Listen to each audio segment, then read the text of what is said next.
यही जी शादी है, गुंडागर्दी नहीं। अब मैं गुंडा हो गया और मेरी बेटी का प्यार धमकी? ठीक है, पर एक बात समझ लीजिए बहन जी, मेरे एक इशारे पे अगर आपका बेटा किसी दुकान पे बिक नहीं गया तो देखना। ब्याही जी, ये क्या तरीका है मेरे बच्चे के बारे में बात करने का? चुप गीतांजलि, मैंने कहा ना चुप। क्या इरादा है तुम्हारा कि घर बर्बाद हो जाए? मैं शादी करूंगा।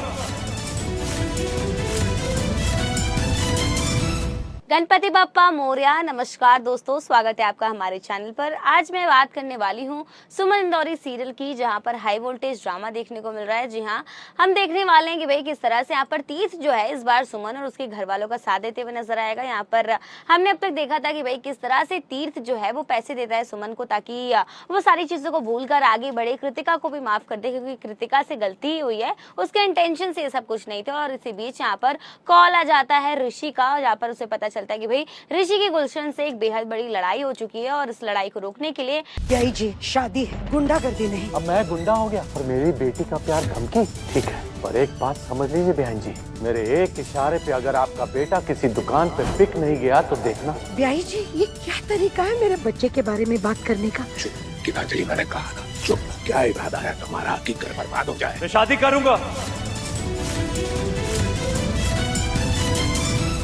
एंड मोमेंट पर यहाँ पर तीर्थ और सुमन पहुंचते हैं और अपने ऋषि को रोक लेते हैं। और इसी के साथ कहानी में हमें देखने को मिलता है कि भाई किस तरह से यहाँ पर तीर्थ जो है वो सुमन और उसकी फैमिली के लिए खड़ा होते हुए दिखाई देता है, उनके सपोर्ट में खड़ा होकर दिखाई देता है। और आने वाले एपिसोड में हमें देखने को मिलता है कि भाई किस तरह से यहाँ पर पूर्णा बुआ बेहद गुस्से में है, क्योंकि अभी पूरे मोहल्ले वालों के सामने यहाँ पर गुलशन की इज्जत जो है बिल्कुल बिखर चुकी है। अब वो कह रही है कि भाई मैं इस चीज का बदला जरूर लेकर रहूंगी और आने वाले समय में हम जरूर देखेंगे कि पूर्णा बुआ सुमन को काफी अच्छा मजा भी चखाने वाली है। और इसी के साथ कहानी में हमें देखने को मिल रहा है कि भाई किस तरह से सुमन जो है ऋषि के सामने तीर्थ की सच्चाई लेकर आती है और बताती है कि भाई तुम्हारे सपोर्टर, तुम्हारे गुरुजी और तुम्हारे भैया जिसको तुम सबसे ऊपर मानते हो, उन्होंने मुझे पैसे दिए अपना मुंह बंद करने के लिए। और ये सब जानकर ऋषि के भी होश उड़ जाते हैं। और आने वाले एपिसोड में फाइनली इस बार हमारी सुमन मैडम ने कृतिका को जेल भिजवा दिया है। तो आने वाले एपिसोड में ये देखना इंटरेस्टिंग होगा कि क्या होगी देविका की नई चाल, क्या देविका अपनी बहन कृतिका को बचा पाएगी। और आने वाले एपिसोड में देखना इंटरेस्टिंग होगा कि देविका सुमन को मजा चखाने के लिए